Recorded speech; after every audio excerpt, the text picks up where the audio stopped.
কয়েকদিন ধরে দেখছি মাঝে মাঝে বৃষ্টি হচ্ছে, আর এই রকম ওয়েদারে যদি একটু চিকেন পকোড়া হয়ে যায় তাহলে মন্দ হয় না বলো। চলো তাহলে বানিয়ে নেওয়া যাক। চিকেন পকোড়া বানানোর জন্য এখানে 1 কিলো চিকেন নিয়ে নিয়েছি। 2টো বড় সাইজের পেঁয়াজ কুচিয়ে নিয়েছি,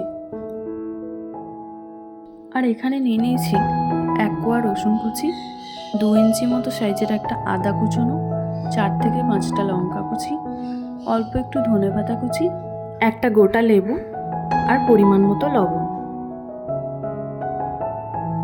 2 চামচ নিয়েছি আদা রসুনের পেস্ট। 2টো ডিম বাটির মধ্যে ভেঙে নিয়েছি। এখানে আমি 1 চামচ মতো মোমো সস নিয়ে নিয়েছি। তোমরা চাইলে মোমো সসটা স্কিপ করতে পারো।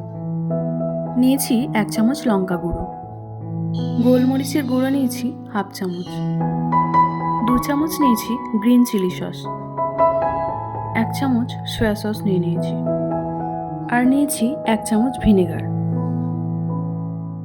ছোট সাইজের একটা কাপের 1 কাপ ময়দা নিয়ে নিয়েছি। কর্নফ্লাওয়ার নিয়ে নিয়েছি ওই কাপের ঠিক 4 ভাগের 3 ভাগ মতো।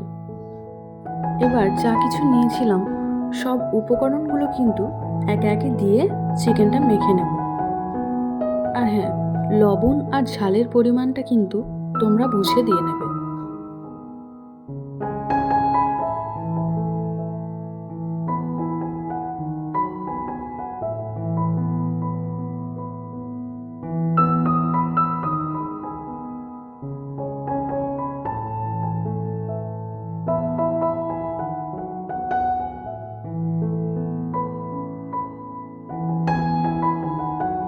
দেখো, চিকেনটা কিন্তু আমার ভালো করে মেখে নেওয়া হয়ে গেছে।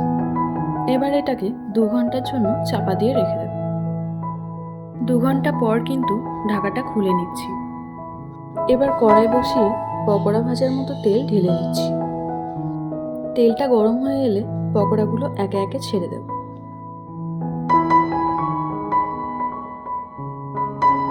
এবার এপিট ওপিট ভালো করে নেড়ে লাল লাল করে ভেজে তুলে নিলেই কিন্তু তৈরি আমাদের এই চিকেন পকোড়া। তোমরা অবশ্যই বাড়িতে বানিয়ে টেস্ট করে দেখবে। যদি ভালো লাগে ভিডিওটা লাইক এবং শেয়ার করে সাবস্ক্রাইব করে দিও। আর যদি ফেসবুক থেকে দেখে থাকো তাহলে প্লিজ পেজটাকে ফলো করে দিও। পরবর্তী ভিডিওতে আসছি আবারও অন্য কোনো স্বাদ নিয়ে। ততক্ষণ ভালো থেকো, সুস্থ থেকো।